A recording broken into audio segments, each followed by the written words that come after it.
You know, you see things on social media of the horror of the genocide in Gaza that Israel is committing with our tax dollars. And, you know, you see things, of course, that we can't show on this program, like beheaded babies because of, like, say, you know, bombs just exploding their bodies into pieces. Yeah, and there's some debate about how much that's healthy. I imagine it's not healthy to look at that stuff. But I also think it's better that this stuff is able to be exposed than previously in previous times, because we should know what's happening and what Israel is doing to Palestinians.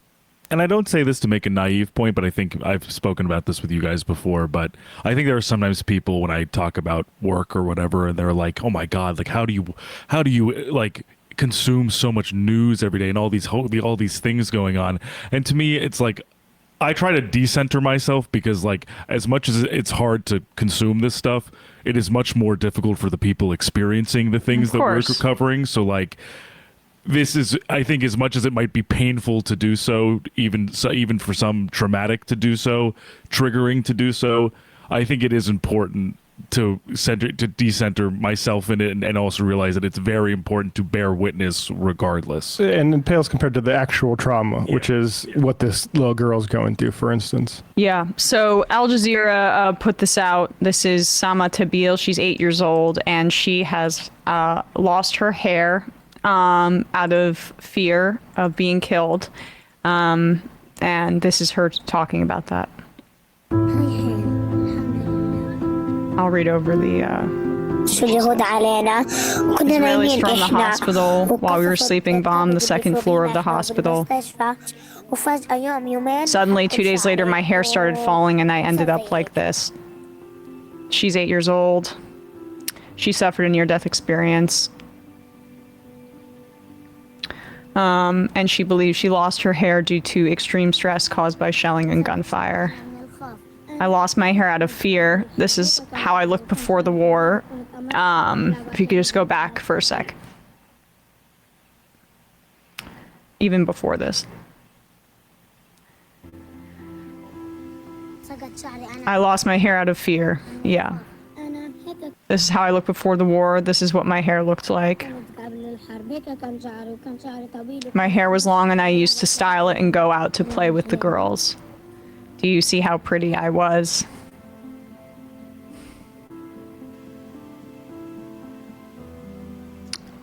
So, yeah, anxiety, fear and depression, some of the trauma. Of course, there are 1.2 million children in need of mental health and sociological or psychosocial support. Okay, so... And Al Jazeera, of course, says that started before October 7th, too.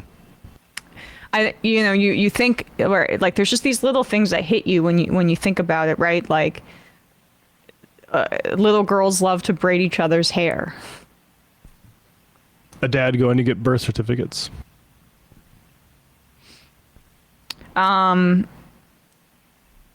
Here is, on the other side of the fence, footage of the Israeli soldier accused of participating in gang rape at the Said Teman prison camp. One of the people accused of potentially raping that Palestinian prisoner to death. There have also been accusations via Human Rights Watch that corroborate these accounts, including some rape with the barrel of an automatic gun that has been reported. This is the guy. He's now a celebrity in Israel.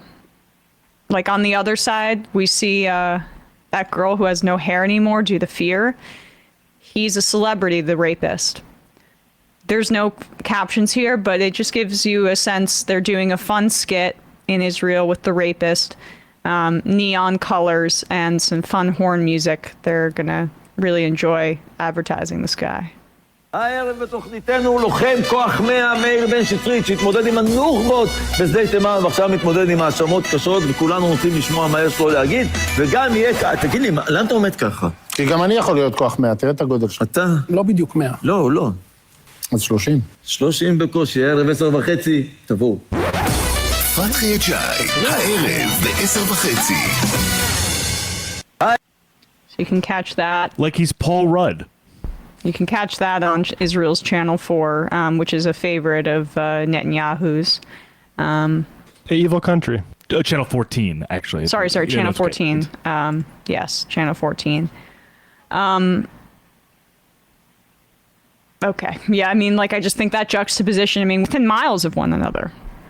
You know, you see those parties on the beach, too, in Israel. And Pew Research has some polling, right, that showed that 72% of Israelis believe that videos of images showing graphic violence in the war should be censored. 59% to 30% think that posts expressing sympathy with civilians in Gaza should be censored. So that's how you can have a channel like that making a celebrity out of a rapist, war criminal. Yeah, but we're supposed to, I guess, support the Holocaust of Gaza because they elected Hamas, because they're radical. The worst part of this, or worst part of Harris's speech, was the repetition of the silence without words rape bullshit, which was, we now know, insanely just objectively projection by a Israel that uses rape as policy. Again, we've never denied that instances of rape could have happened on October 7th and probably did. Denied the systemic nature, which is now as evident policy. in Israel's. Exactly. I mean, and also called for actual investigations, which can't be conducted under, like, say, ethnic cleansing condition, or when you're not looking into, let's say, things like the Hannibal Directive or something like that. But yeah. Right.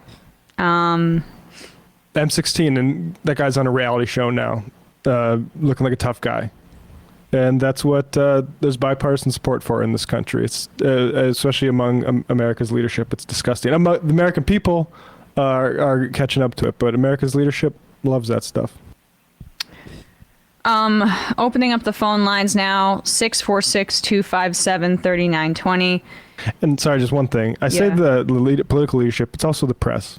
It's also the New York Times, and to maybe lesser extent, but still the Washington Post, and all these cable networks that have a conspiracy of silence about all of this stuff. And they've had it for months and months and years. And it's because the people that control make the editorial decisions on this like that. They want it to happen. They want Gazans to be as without hope as Bibi Netanyahu does. So that's why you don't actually hear at Zionists them criticizing Netanyahu. That's all bullshit. That's all lies. The supposed concern about Netanyahu is just something they say to make themselves feel better in that moment. None of it is sincere.